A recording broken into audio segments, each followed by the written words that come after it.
Welcome to TV 20 news బులెటిన్ల ముందుగా headlines.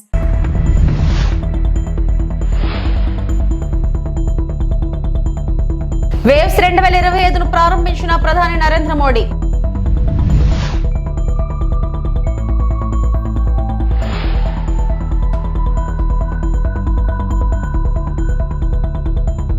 కులగణనలో దేశానికి ఆదర్శం, తెలంగాణ మోడల్ తీసుకోండి. తెలంగాణ సీఎం రేవంత్ రెడ్డి.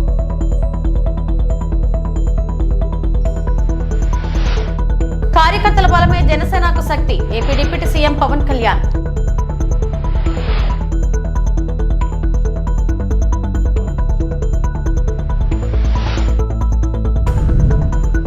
డిఎస్సీ పోస్టుల్లో 3% క్రీడా కోటా, మంత్రి మండపల్లి రాంప్రసాద్ రెడ్డి.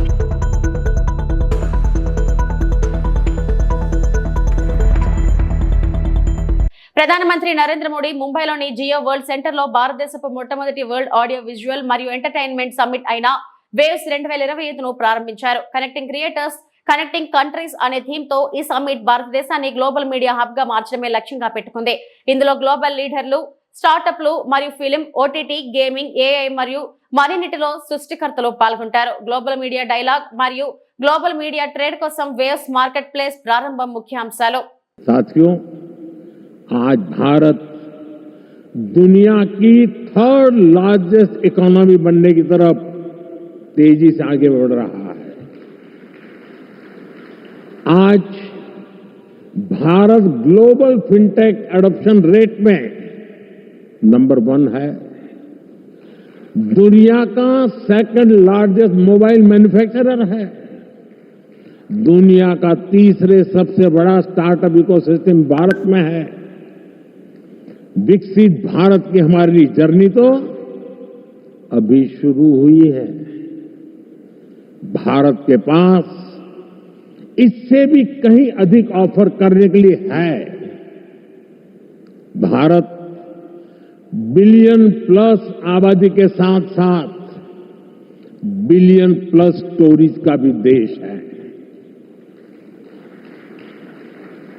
2000 साल पहले जब भरत मुनि ने नाट्यशास्त्र लिखा तो उसका संदेश था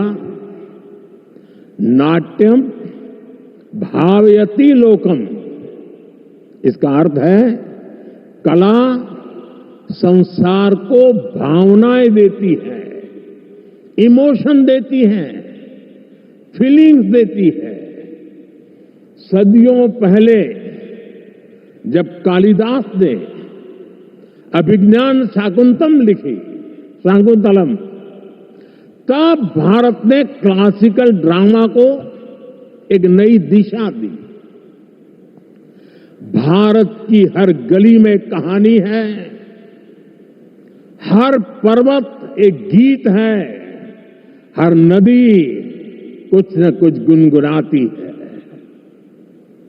आप भारत के 6 लाख से ज्यादा गांवों में जाएंगे तो हर गांव का अपना एक फोक है, स्टोरी टेलिंग का अपना एक खास अंदाज है.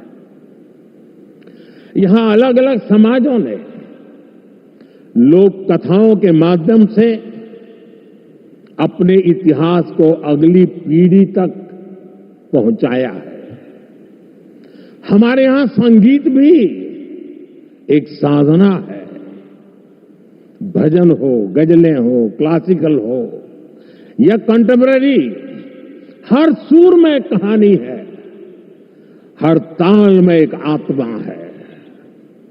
साथियों, हमारे यहां नाद ब्रह्म यानी साउंड ऑफ डिवाइन की कल्पना है. हमारे ईश्वर भी खुद को संगीत और नृत्य से अभिव्यक्त करते हैं. भगवान शिव का डमरू. జనగణనలో కులగణన చేయాలని కేంద్ర ప్రభుత్వం నిర్ణయించడం అభినందనీయమని తెలంగాణ సీఎం రేవంత్ రెడ్డి అన్నారు. కులగణన కోరుతూ కాంగ్రెస్ అగ్రనేత రాహుల్ గాంధీ వేల కిలోమీటర్ల పాదయాత్ర చేశారని గుర్తు చేశారు. ఈ విషయంలో మొదటగా ఆయనకు అభినందనలు చెప్పాలన్నారు. జూబ్లీ హిల్స్ లోని తన నివాసంలో ఏర్పాటు చేసిన మీడియా సమావేశంలో రేవంత్ రెడ్డి మాట్లాడారు. కులగణనపై నిర్ణయం తీసుకున్న కేంద్ర ప్రభుత్వానికి ధన్యవాదాలు. ఈ విషయంలో దేశానికి మార్గదర్శకంగా నిలిచాం. దేశంలో అనేక పార్టీలు కులగణన కోరుతున్నాయి. దీనిపై ఢిల్లీలోని జంతర్ మంతర్ వద్ద ధర్నా చేపట్టాం. కులగణన విషయంలో కేంద్ర మంత్రుల కమిటీ ఏర్పాటు చేయాలి. అందులో కేంద్ర మంత్రులు సీనియర్ అధికారులను నియమించాలి.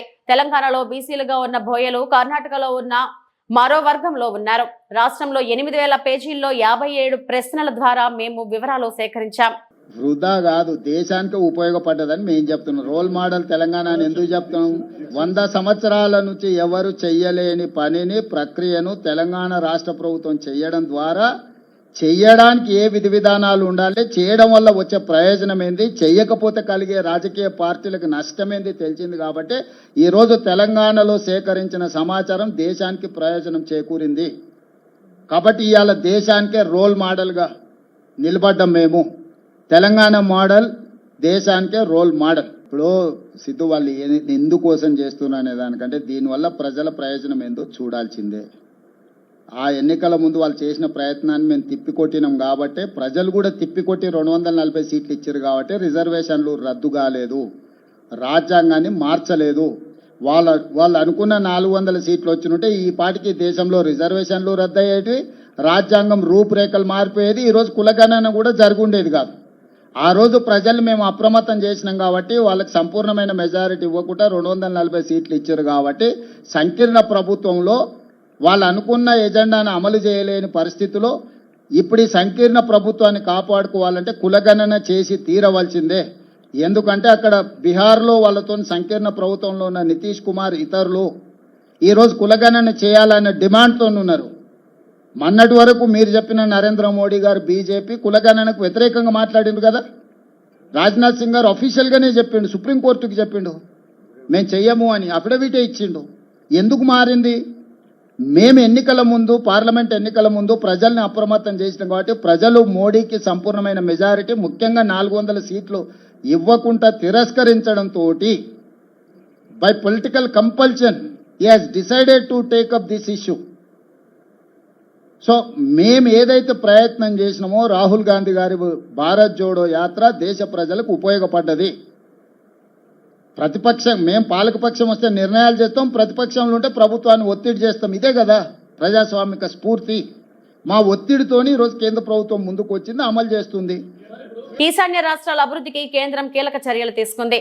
షిల్లాంగ్, మేఘాలయ నుండి సిల్చర్, అస్సాం వరకు 166 కిలోమీటర్ల పొడవులో 4 లైన్ల హైస్పీడ్ హైవే నిర్మాణానికి కేంద్ర కేబినెట్ ఆమోదం తెలిపింది.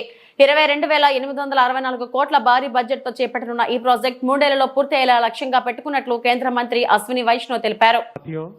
आज हमारे प्रधानमंत्री श्री नरेंद्र मोदी जी के नेतृत्व में कैबिनेट में कई महत्वपूर्ण फैसले हुए हैं, आपके सामने रखूंगा अभी।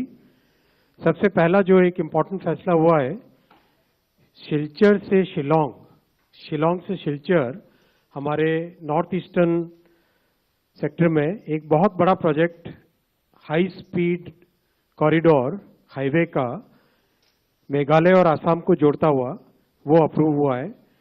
बहुत बड़ा प्रोजेक्ट है, 22,864 करोड़ रुपीस का इसका एस्टिमेटेड कॉस्ट है। 166 किलोमीटर्स 4 लेन एक्सेस कंट्रोल्ड, बहुत इंपॉर्टेंट। अगर आप इसको मैप पे देखेंगे, आपको पिंक कलर का जो एग्जिस्टिंग हाईवे दिख रहा है, ये हाईवे और कंपेयर करिए अब आप ब्राउन एंड रेड। यहाँ पे अगर आप कंपैरिजन करेंगे ब्राउन और रेड, ये red colour is from Shillong to Silchar. This will be the new highway which will basically provide a major connectivity to Tripura, Manipur and Mizoram, and this will become a major corridor for Northeast. 22,864 crore rupees का ये project है, बहुत बड़ा project है. This project will be constructed under hybrid annuity mode. There are 3 years of construction period and 15 years of operation period. Because of the northeast terrain, 19 major bridges, 153 minor bridges, 326 culverts, 22 underpasses, 26 vehicle overpasses and 34 viaducts amounting to about 9 kilometers. बहुत ही complex project. జన సైనికులు బీమా పరిహారం సొమ్ము పెంచాలని ఆలోచిస్తున్నట్లు ఆ party అధ్యక్షుడు పవన్ కళ్యాణ్ తెలిపారు. మంగళగిరిలోని జనసేన కార్యాలయంలో సభ్యత్వ కిట్ల పంపిణీలో సేవలు అందించిన వాలంటీర్లతో ఆయన సమావేశమయ్యారు. జన సైనికులు వీర మహిళల ప్రేరణే జనసేన పార్టీకి శ్వాస అని పవన్ తెలిపారు. కార్యకర్తల బలమే తనకు ప్రధాన శక్తి అని, వారంతా తన ఆత్మ బంధువులని వ్యాఖ్యానించారు. 10 శ్రామికులకు బీమా అందించడం వెనుక జనసేన స్ఫూర్తి ఉందని చెప్పారు. నేను ఎందుకు చేస్తున్నాను ఈ పని, నేను ఎందుకు ఇక్కడ ఉన్నానని నా కోరిక ఏంటంటే ఈ ఇన్సూరెన్స్ అమౌంట్ పెంచాలని కోరుకుంటున్నాను. అది ఎలా జరుగుతుందంటే నాకు చాలా ఇన్సూరెన్స్ కంపెనీస్ చాలా మాట్లాడాలి.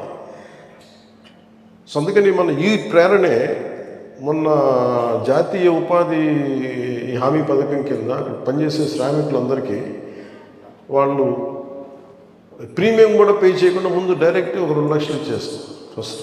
అది దాని ప్రేరణ మన్నించగలిగింది, మన జనసేన పార్టీ నుంచే కలిగింది. నేను ఎందుకు ఈరోజు ప్రత్యేకించి మీరు గత కొద్ది రోజులుగా మీరు పడుతున్న శ్రమ ఇవన్నీ మన సెక్రటేరియట్ టీం అందరికి చెప్పినప్పుడు ప్రత్యేకించి నేను మనస్ఫూర్తిగా నా హృదయపూర్వక నా గుండె లోపల నుంచి మీకు థ్యాంక్స్ చెప్పాలనుకున్నాను. ఇంకా అంటే నాకు దాదాపు 13 లక్షల మంది 15 లక్షల మంది మనకున్నారు మన క్రియాశీలక కార్యకర్తలు. అంటే ఒక్కొక్క క్రియాశీలక కార్యకర్త అంటే మొన్న మధుసూదన్గా ఈజ్ అన్ యాక్టివ్ క్రియాశీలక కార్యకర్త. అంటే ఇది అంటే ఎక్కడో ఒక చనిపోయిన 26 మందిలో ఒక జన సైనికుడు ఉంటాడు అనేది నేను అసలు ఊహకు కూడా నాకు అందలేదు. చాలా బాధ కలిగింది. అంటే నేను మొన్న ఆ అమౌంట్ ఇచ్చినప్పుడు కూడా పొద్దున కూడా నాకు అనిపించింది ఒక ప్రాణం వెనక్కి తీసుకురావాలి, ఇంకా చిన్న భరోసా ఇవ్వాలి ఆ డబ్బుతో. అలాగే నేను ఇంతమంది నన్ను విశ్వాసంతో నడుస్తున్నప్పుడు నేను ఎప్పుడు మీకు ఈరోజు మాటిస్తున్నప్పుడు నేను మిమ్మల్ని ఇబ్బంది పెట్టే పనులు అయితే చేయను. అలాగే నేను రిస్క్ తీసుకున్న తర్వాత మీలో ఎంతమందికి ఇబ్బంది లేకుండా రిస్క్ తీసుకోగలరు అప్పుడే రండి. అంత నేను ప్రతిసారి నేను నా జీవితాన్ని రిస్క్లో పెట్టుకున్న తప్ప మీ జీవితాన్ని ఎప్పుడు నేను రిస్క్లో పెట్టాను. ఎందుకంటే నా బాధ్యత నాకు తెలుసు. అందుకని ప్రత్యేకించి ఈ సందర్భంలో మీరందరూ వచ్చినందుకు మనస్ఫూర్తిగా మీ అందరికీ పేరు ధన్యవాదాలు తెలుపుతున్నాను. బలమే క్షేత్రస్థాయిలో ఒక హౌస్ వైఫ్గా పనిచేస్తా, లేదంటే ఇందాక ఎవరు చెప్తాను రంజాన్లో నైట్ షిఫ్ట్ పనిచేసి మనకి వాలంటీర్ చేశారని. అలా ఇక్కడున్న డాక్టర్ ప్రసాద్ గారు, డాక్టర్ సంతోష్ గారు, ఇట్లా ఒక్కొక్కళ్ళు ఒక అంటే ఎంత విభిన్నమైన నేపథ్యాల నుంచి వచ్చారో ఒక్కొక్కళ్ళు. విద్యార్థులు ఉన్నారు. ఇంకా 10th క్లాస్ నువ్వేనా? 10th క్లాస్ ఇంటర్ అయిపోయిందా? అండ్ ఇంత చిన్నపిల్లల దగ్గర 16, 17 చిన్నపిల్లల దగ్గర నుంచి హౌస్ వైఫ్ దాకా వచ్చి డాక్టర్స్ దాకా వచ్చంటే ఇంత విభిన్నమైన నేపథ్యాల నుంచి వచ్చి మనందరం ఒక ఆశయం కోసం పనిచేస్తున్నామంటే దానికి నేను ఒక చుక్కాని లాంటి వాడిని సెంట్రల్లో ఉన్నాను. డిఎస్సిలో 3% క్రీడా కోటా వర్తింపు చేస్తున్నట్లు మంత్రి మండపల్లి రాంప్రసాద్ రెడ్డి వెల్లడించారు. మొత్తం 421 పోస్టులను కూడా కోటా ద్వారా భర్తీ చేయనున్నట్లు చెప్పారు. దీనికి సంబంధించిన నోటిఫికేషన్ షెడ్యూల్ ను ఆయన విడుదల చేశారు. ఎలాంటి రాత పరీక్షలు లేకుండా హారిజంటల్ రిజర్వేషన్ అమలు చేయాలని ప్రభుత్వం నిర్ణయించినట్లు వివరించారు. స్పోర్ట్స్ కోటా కింద ఉపాధ్యాయ అభ్యర్థులు మే 2 నుంచి మే 31 వరకు ఆన్లైన్ ద్వారా దరఖాస్తు చేసుకోవచ్చునన్నారు.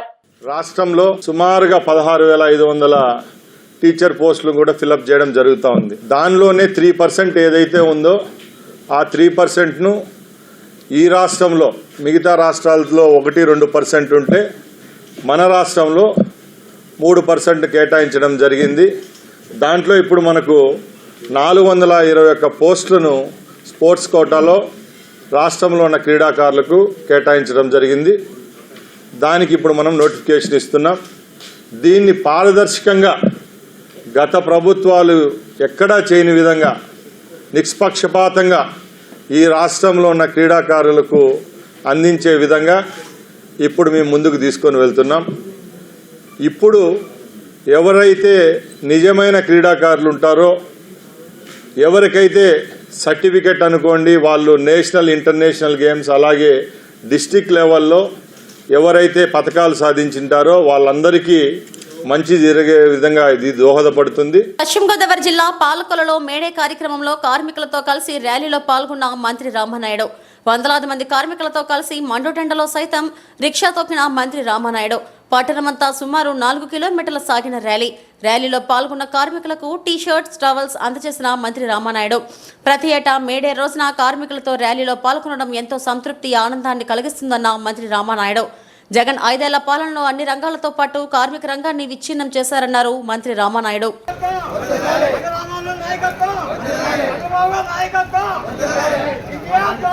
మీ అందరికీ ముందుగా మేడే శుభాకాంక్షలు తెలియజేస్తూ ఉన్నా.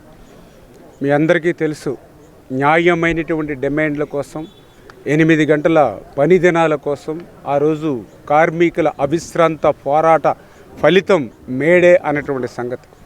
ఎందుకంటే ఆ రోజు పారిశ్రామిక విప్లవం పరుగులు వేస్తున్నటువంటి దశలో, మనుషులను కూడా యంత్రాల వలె పనిచేస్తున్నటువంటి దశలో, కనీసం విరామం కూడా లేకుండా పనిచేస్తున్నటువంటి దశలో విసుగు చెందినటువంటి కార్మిక సోదరులందరూ కూడా ఎంతటి అన్యాయంగా ఆ రోజు పరిదినాలు ఉండేయని అంటే, వాష్రూములకు వెళ్తే ఆ వాష్రూములకు వెళ్ళినటువంటి సమయాన్ని కూడా లెక్కింపు చేసుకుని పనిచేసేటువంటి పరిస్థితుల్లో తమ శ్రమను రక్తంగా మార్చుకుని, ఆ రక్తాన్ని పాలులాగా మార్చుకుని, తన చంటి బిడ్డకు పాలిచ్చేటువంటి ఆ తల్లి సమయాన్ని కూడా లెక్కేసుకుని పని చేసుకునేటువంటి దుర్భరమైనటువంటి రోజుల్లో ఆ రోజు ప్రపంచవ్యాప్తంగా వెల్లు విరిసినటువంటి కార్మిక చైతన్యం ఆ రోజు చికాగోలో ఏదైతే రక్తాన్ని చిందించిందో దానికి ప్రతిబింబంగా మరి ఈవేళ మేడేని ప్రపంచవ్యాప్తంగా మనందరం కూడా జరుపుకుంటూ ఉన్నాం.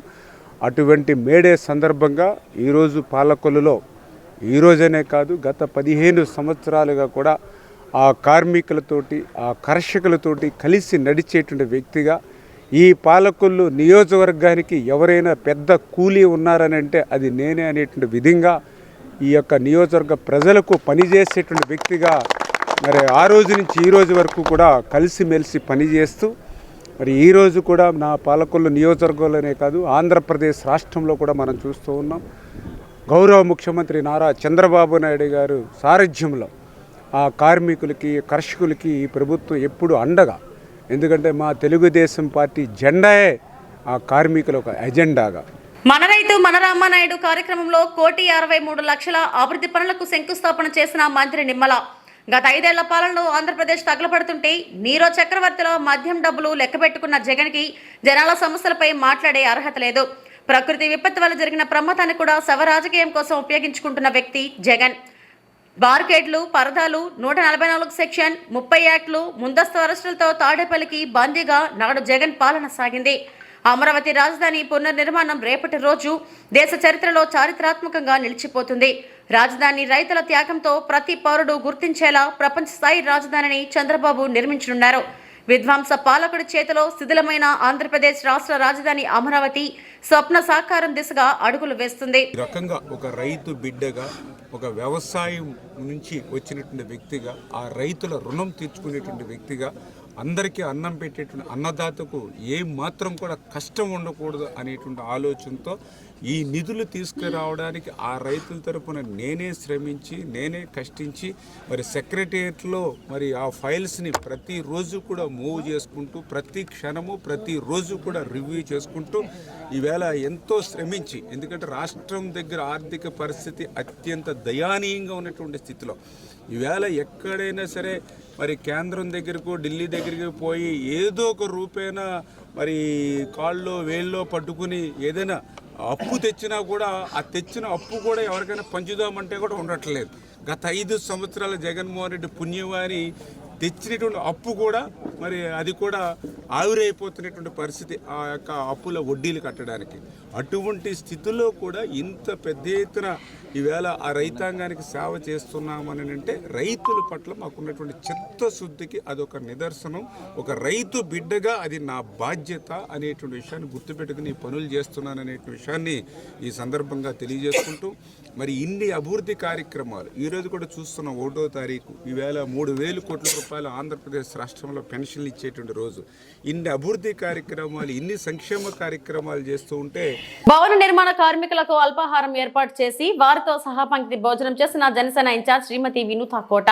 ఈ రోజు అంతర్జాతీయ కార్మికుల దినోత్సవం సందర్భంగా శ్రీకాళహస్తి నియోజకవర్గ జనసేన పార్టీ ఇన్ఛార్జ్ శ్రీమతి వినుత కోట పట్టణంలోని రామసేతు వంతెన వద్ద భవన నిర్మాణ కార్మికులకు అల్పాహారం టిఫిన్ ఏర్పాటు చేసి వారితో కలిసి సహపంక్తి భోజనం చేయడం జరిగింది. కూటమి ప్రభుత్వంలో కార్మికులకు కర్షకులకు ఉపాధి పెద్ద ఎత్తున కల్పిస్తున్నట్టు తెలిపారు. ఈ సందర్భంగా భవన నిర్మాణ కార్మికుల శ్రీమతి వినుత కోటతో కూటమి ప్రభుత్వంలో గౌరవ ముఖ్యమంత్రి నారా చంద్రబాబు నాయుడు, గౌరవ ఉప ముఖ్యమంత్రి పవన్ కళ్యాణ్ నేతృత్వంలో అందరూ ఉపాధి కలుగుతుందని, నిత్యావసర వస్తువుల ధరలు కూడా తగ్గడంతో తమ కుటుంబ పోషణకి ఇబ్బందులు తగ్గాయని సంతోషాన్ని వ్యక్తం చేశారు. ఈ కార్యక్రమంలో నాయకులు కావలి శివకుమార్, తోట గణేష్, పేట చంద్రశేఖర్, లక్ష్మి, రాజ్యలక్ష్మి తదితరులు పాల్గొన్నారు. నెక్స్ట్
ఎన్టీఆర్ జిల్లా తిరువూరు మండలం పల్లెర్లముడి గ్రామంలో రోడ్డుపై ఆరబోసిన వరి రైతులతో మాట్లాడిన వైఎస్ఆర్సీపీ జిల్లా అధ్యక్షుడు దేవినేని అవినాష్.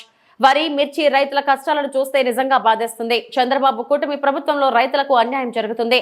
రైతులకు గన్ని బ్యాగులు కూడా ఇవ్వడం లేదు. ఎక్కడైనా ఇచ్చినా అది టీడీపీకి చెందిన వారికే ఇస్తున్నారు. టీడీపీ నాయకులకు సిగ్గుండాలి. రైతులతో ఆటలేంటి, రాజకీయాలేంటి? మిర్చి ధర లేదు, ధాన్యం లోడు ఎత్తిన వాటికి దిగుమతులు లేవు. ఎన్టీఆర్ జిల్లాలో అధికారులు మొద్దు నిద్రపోతున్నారు. సంబంధిత అధికారులకు ధాన్యం కొనుగోలు జాప్యం విషయమై చెప్పినప్పటికీ స్పందన కరువైంది. టీడీపీ, జనసేన, బీజేపీ నాయకులు ఏమైపోయారని ప్రశ్నించారు. రైతాంగం సమస్యలపై ఎందుకు స్పందించడం లేదన్నారు. వైసీపీ పాలనలో రైతులకు ఏ కష్టం వచ్చినా రైతు భరోసా కేంద్రాలు వైసీపీ నాయకులు అండగా నిలబడ్డారని అన్నారు. మరి అయ్యా బంగారం ఎట్లా తీసుకురావాలి మేము? రైతు లేకపోతే ఇవాళ బతుకుతారని మీరు